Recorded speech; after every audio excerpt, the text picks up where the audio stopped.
Yeah, we had a lot of cold weather, but thankfully it was dry today. We're going to keep things on the dry side heading into the evening hours. Started out at 29 degrees. The wind chill got down to about 19 this morning at the airport in Savannah.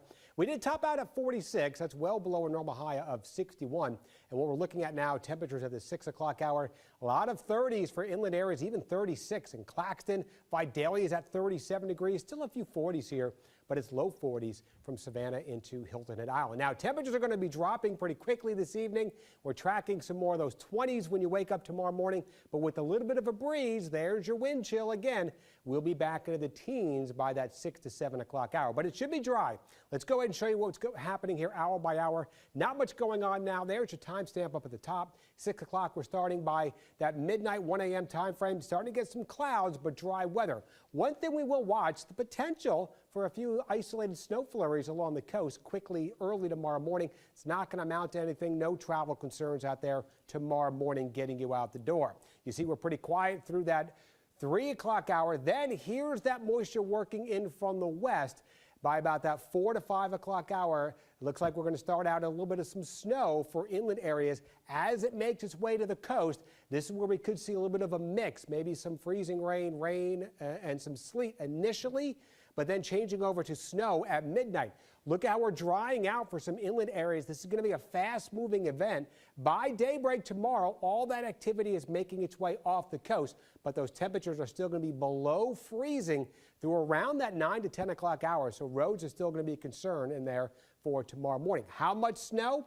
Well, mostly snow event here from Vidalia, Statesboro into the Estill, Hampton area. So we're looking at 1 to 2, maybe a few pockets getting a little bit higher than that, with that possibility of more of a wintry mix, some sleet embedded in there, closer to the 1 to 2 inches from Jessup into the Rincon area over towards Beaufort, and then a lot more of the freezing rain potential. That's the biggest concern, freezing rain. So that'll keep your snow totals down.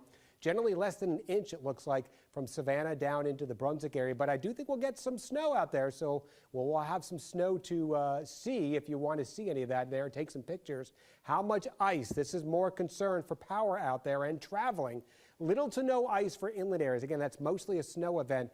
We're looking at possibly up to 1/4 of an inch of ice on the roads, the trees, and the power lines out there along the coastal areas. And with that isolated amounts, 1/4 of an inch of ice, power outages are going to be a concern. Could definitely have a few isolated power outages as the weight of that ice could take down some of those trees, which could come down on some power lines out there. So keep that in mind if you have to travel. Again, the best thing to do is just not travel through around 9 a.m. tomorrow before we get above freezing. But if you have to be out there, do not use your cruise control. Allow a lot of extra distance between you and the car in front of you. If you start to skid, steer into the direction of that skid and just slow down and pay attention, because we are going to keep it icy out there early tomorrow. Now, the First Alert 7-day forecast gets those temperatures a little bit above freezing, so everything is going to melt out there, at least a little bit of melting, but then refreeze again for Thursday morning. So the concerns are mostly going to be for the side roads, secondary roads. Primary roads are probably going to be fine Thursday morning, but lows will be in the mid-20s. It'll be a dry start, but again, we are going to have a more cold weather, and then we're well above freezing Thursday, so a lot more melting. And then we're back down below freezing with those temperatures into the wind chills, I should say, into the teens Friday and Saturday. So we've extended the First Alert through Saturday morning, but then a big warm up next week with more of that sunshine. 60s expected Sunday into Monday.